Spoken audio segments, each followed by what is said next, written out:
Hello नमस्कार दोस्तों, कैसे हैं आप सब? क्या हाल चाल आपके? आप सभी का बहुत बहुत स्वागत करता हूं मैं हमारे इस चैनल में जिसका नाम है हिंदू नेशन। दोस्तों, आज हम महाभारत के कुछ किस्सों के बारे में बात करेंगे।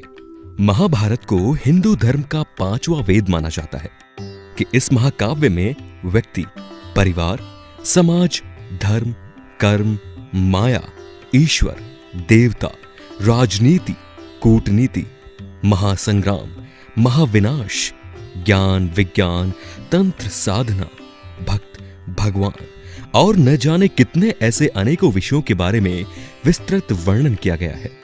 महाभारत में वर्णित श्रीमद् भागवत गीता ईश्वर, आत्मा, कर्म और योग के विवेचन का एक ऐसा विश्वकोश है जिसके स्तर का ग्रंथ अन्यत्र मिलना दुर्लभ है। लगभग हर हिंदू व्यक्ति महाभारत की कथा और गाथा के बारे में जानता है, लेकिन महाभारत के कुछ ऐसे दिलचस्प तथ्य हैं जो केवल महाभारत के बारे में गहन रुचि और अध्ययन करने वाले व्यक्ति को ही पता है, और हम और आप साधारण लोगों के लिए जान पाना बहुत मुश्किल होता है। लेकिन दोस्तों, हम आपके लिए लाए हैं कुछ ऐसे रोचक तथ्य जिसे आप शायद नहीं जानते होंगे। तो चलिए आइए जानते हैं कुछ ऐसे ही रोचक तथ्यों के बारे में। हम सबसे पहले जानेंगे द्रोणाचार्य का जन्म। कौरवों और पांडवों के गुरु द्रोण महर्षि भारद्वाज के पुत्र थे। महर्षि भारद्वाज एक महान वैज्ञानिक, चिकित्सक, तत्ववेता और प्रकांड विद्वान थे। एक बार महर्षि भारद्वाज अपनी दिनचर्या के अनुसार गंगा नदी में स्नान करने के लिए जा रहे थे। उसी समय घृताची नामक अप्सरा केवल एक पारदर्शी वस्त्र में गंगा जी में स्नान कर रही थी। अति प्रीतम, सुंदर और कामनीय अप्सरा को देखकर आज उत्तेजित हो गए और उनका अवांछित वीर्यपात हो गया। उस समय वीर्य को न केवल जीवन के बीज के रूप में ही बाहर निकालने की परंपरा थी, बल्कि दूसरे शब्दों में वर्षों की कड़ी तपस्या और संयम से पुरुष का वीर्य एक अति तेजस्वी और बलशाली संतान को सक्षम देने में समर्थ था। महर्षि ऋषि ने इस वीर्य को व्यर्थ जाने देना उचित नहीं समझा और इसे पीपल के पत्ते की सहायता से एक दोना यानी कलश में कुछ अन्य उपाय करके स्थापित कर दिया। समय आने पर इससे तेजस्वी और महान धनुर्धर गुरु द्रोणाचार्य का जन्म हुआ। अतः द्रोणाचार्य पहले ज्ञात टेस्ट ट्यूब बेबी थे। अब बात करेंगे हम एकलव्य का धृष्टद्युम्न के रूप में पुनर्जन्म।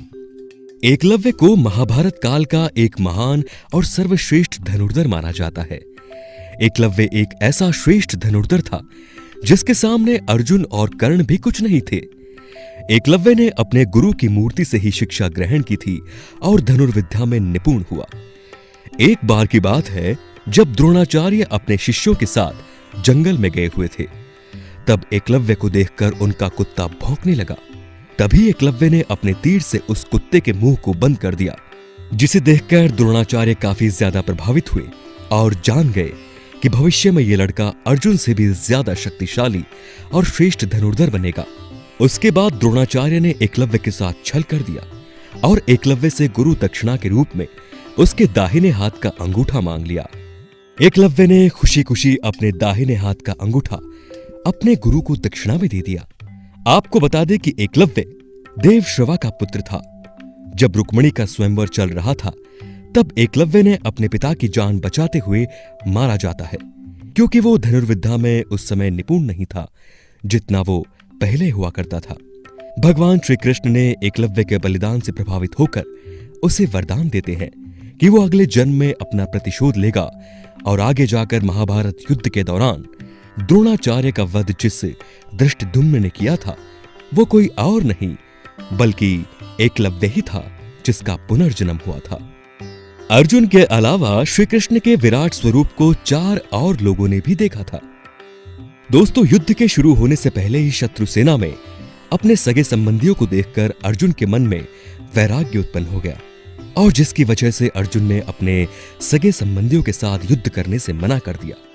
अर्जुन को पलायन करता देख श्री कृष्ण ने उन्हें गीता के रूप में उपदेश दिया, और जिसमें उन्हें धर्म और कर्म के बारे में विस्तार से समझाया, और अर्जुन को अपने विराट विश्व रूप के दर्शन कराए, जिससे अर्जुन का मन मोह माया को त्याग कर युद्ध के लिए तैयार हुआ। ऐसा माना जाता है कि ये उपदेश और दर्शन अर्जुन को ही प्राप्त हुआ था। लेकिन जब भगवान श्री कृष्ण का उपदेश अर्जुन को दे रहे थे, उस समय धनुर्धारी अर्जुन के अलावा इस उपदेश को विश्व में 4 और लोग भी सुन रहे थे, जिसमें पवन पुत्र हनुमान, महर्षि व्यास के शिष्य तथा धृतराष्ट्र की राज्यसभा के सम्मानित सदस्य संजय और बर्बरिक शामिल थे। आपको बताते चले दोस्तों कि बर्बरिक घटोत्कच और अहिलावती के पुत्र तथा भीम के पोते थे। जब महाभारत का युद्ध चल रहा था, उस दौरान उन्हें भगवान श्री कृष्ण से वरदान प्राप्त था कि वो कौरवों और पांडवों के इस भयंकर युद्ध को देख सकते हैं। महाभारत युद्ध के शुरू होने पर धृतराष्ट्र ने युद्ध को देखने का आग्रह किया। चूंकि धृतराष्ट्र अंधे थे, इसीलिए महर्षि वेदव्यास ने संजय को दिव्य दृष्टि प्रदान की ताकि वे सारा वृतांत धृतराष्ट्र को लाइव सुना सके। जब गीता का उपदेश चल रहा था, उस दौरान पवन पुत्र हनुमान अर्जुन के रथ पर बैठे थे, जबकि संजय धृतराष्ट्र से गीता का आख्यान कर रहे थे। धृतराष्ट्र ने पूरी गीता संजय के मुख से सुनी। वो वही थी जो कृष्ण उस समय अर्जुन से कह रहे थे। भगवान श्री कृष्ण की मंशा थी कि धृतराष्ट्र को भी अपने कर्तव्यों का ज्ञान हो और एक राजा के रूप में वो भारत को आने वाले विनाश से बचा सके। इसी कारण संजय ने भी दिव्य दृष्टि से कृष्ण के विराट स्वरूप को देखा था। पवन पुत्र हनुमान अर्जुन के रथ पर ध्वजा पर विराजमान थे, इसीलिए रणभूमि में जो कुछ भी घटित हुआ वो सब कुछ उन्होंने देखा और सुना था। दोस्तों, अब हम बात करेंगे कि अर्जुन किन्नर के रूप में कैसे थे। ये बात पांडवों के वनवास के समय की है। एक बार अर्जुन महाभारत के रचयिता वेदव्यास जी के पास गए और फिर से राज्य पाने के उपाय पूछने लगे। तब वेदव्यास जी ने उन्हें स्वर्ग में जाकर इंद्र से दिव्य अस्त्रों का ज्ञान लेने का मार्ग सुझाया। तब गुरु के बताए गए मार्ग पर अर्जुन इंद्रलोक चले गए और इंद्र से आज्ञा लेकर वहां कई तरह की विद्याओं की शिक्षा लेने लगे। एक दिन जब चित्रसेन अर्जुन को संगीत और नृत्य की शिक्षा दे रहे थे, वहां पर इंद्र की अप्सरा उर्वशी आई और अर्जुन पर मोहित हो गई। उर्वशी हर हाल में अर्जुन के साथ वासना सुख भोगना चाहती थी और उन्होंने सीधे अर्जुन से ये बात कह दी। अर्जुन ने उर्वशी को इसके लिए असहमति जताई और कहा कि आप पूर्ववंश की जननी हैं और इस नाते आप मेरी मां के तुल्य हैं। ऐसा विचार करना भी मेरे लिए पाप के समान है और आप भी ये बात अपने दिमाग से निकाल दें। इस तरह अपने प्रस्ताव को अर्जुन द्वारा ठुकराए जाने के कारण उर्वशी अर्जुन पर नाराज हो गई और श्राप दे दिया कि तुम 1 साल तक पुंसत्वहीन रहोगे। ये श्राप द्वापर में तब तक अर्जुन के लिए फायदेमंद रहा जब तक वो अज्ञातवास में अपनी पहचान छिपाने के लिए उन्हें विराट नगर के राजा विराट की पुत्री को नृत्य सिखाया और वे अपने इस अज्ञात रूप में बृहन्नला नाम के किन्नर और नृत्य सम्राट बने। अज्ञातवास के बाद उत्तरा का विवाह अर्जुन के पुत्र अभिमन्यु से हुआ था। अब हम जानेंगे भीष्म के 5 पांडव विनाशक तीर। ये बात उस समय की है जब कुरुक्षेत्र में कौरवों और पांडवों के बीच युद्ध चल रहा था। पितामह भीष्म कौरवों की ओर से युद्ध लड़ रहे थे, लेकिन कौरवों के सबसे बड़े भाई दुर्योधन को लगता था कि भीष्म पितामह पांडवों को नुकसान नहीं पहुंचाना चाहते हैं। दुर्योधन का मानना था कि पितामह भीष्म बहुत शक्तिशाली है और पांडवों को मारना उनके लिए बहुत आसान है। इसी सोच में डूबा दुर्योधन भीष्म पितामह के पास पहुंच जाता है। दुर्योधन ने पितामह से कहा कि आप पांडवों को मारना नहीं चाहते, इसलिए आप किसी शक्तिशाली हथियार का इस्तेमाल नहीं कर रहे हैं। दुर्योधन की बात सुनकर भीष्म बोले, अगर तुम्हें ऐसा लगता है तो मैं कल ही 5 पांडवों को मार गिराऊंगा। मेरे पास 5 चमत्कारी तीर हैं जिनका उपयोग मैं कल युद्ध में जरूर करूंगा।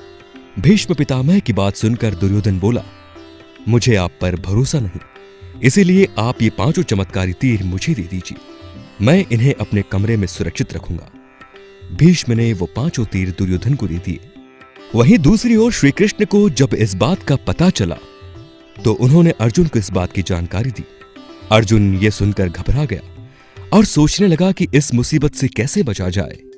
श्री कृष्ण ने अर्जुन को याद दिलाया कि एक बार तुमने दुर्योधन को गंधर्वों से बचाया था। तब दुर्योधन ने तुमसे कहा था कि इस एहसान के बदले तुम भविष्य में मुझसे कुछ भी मांग सकते हो। यही सही समय है, तुम दुर्योधन से वो 5 चमत्कारिक तीर मांग लो इस तरह तुम्हारी और तुम्हारे भाइयों की जान बच सकती है। अर्जुन को श्री कृष्ण की सलाह बिल्कुल सही लगी। उसे दुर्योधन का दिया हुआ वचन याद आ गया। ऐसा कहा जाता है कि उस समय सब अपने दिए गए वचन जरूर निभाते थे। वचन तोड़ना नियम के खिलाफ माना जाता था। अर्जुन ने जब दुर्योधन को उसका वचन याद दिलाया और 5 तीर मांगे तो दुर्योधन मना नहीं कर सका। दुर्योधन ने अपना वचन निभाया और वो तीर अर्जुन को दे दिए। इस तरह श्री कृष्ण ने अपने भक्त पांडवों की रक्षा की। श्री कृष्ण हुए शस्त्र न उठाने की प्रतिज्ञा को तोड़ने के लिए विवश। दोस्तों, युद्ध से पहले भगवान श्री कृष्ण ने प्रण किया था कि वो इस युद्ध में कभी भी हथियार नहीं उठाएंगे। वहीं महायोद्धा भीष्म ने भी प्रण किया था कि वो या तो श्री कृष्ण को हथियार उठाने पर मजबूर कर देंगे या पांडवों का वध कर देंगे। युद्ध के दौरान भीष्म पांडवों की सेना को बुरी तरह कुचल रहे थे और अर्जुन भी उन्हें नहीं रोक पा रहे थे। कोई चारा न देखकर अत्यंत क्रोधित हो गए। श्री कृष्ण ने कहा, अब मैं स्वयं अपना चक्र उठाकर भीष्म और द्रोण के प्राण लूंगा और धृतराष्ट्र के सभी पुत्रों को मारकर पांडवों को प्रसन्न करूंगा। कौरव पक्ष के सभी राजाओं का वध करके मैं आज युधिष्ठिर को अजात शत्रु राजा बनाऊंगा।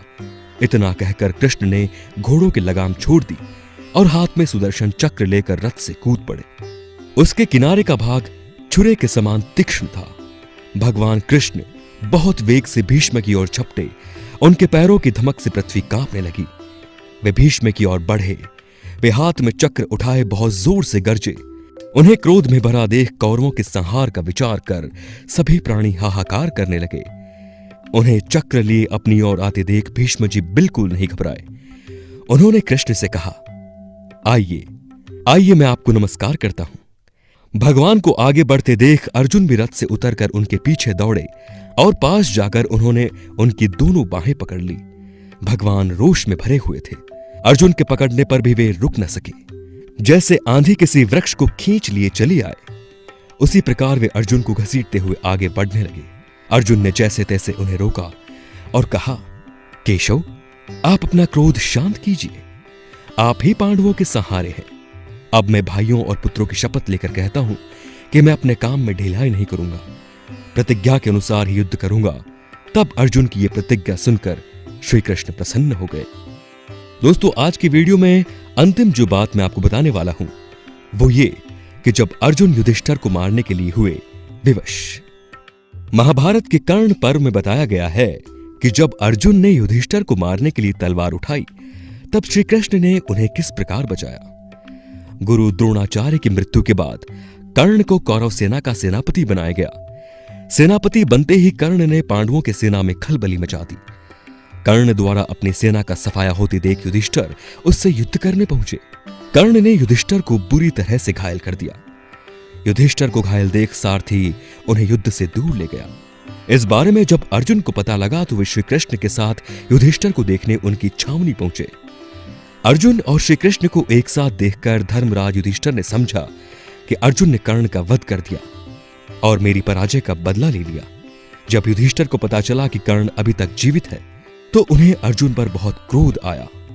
युधिष्ठिर ने क्रोध में आकर अर्जुन गांडीव और अन्य शस्त्रों को त्याग देने को कहा, क्योंकि वो अपने भाई की रक्षा और प्रतिशोध नहीं ले पाने के कारण इसके लायक नहीं रहे थे।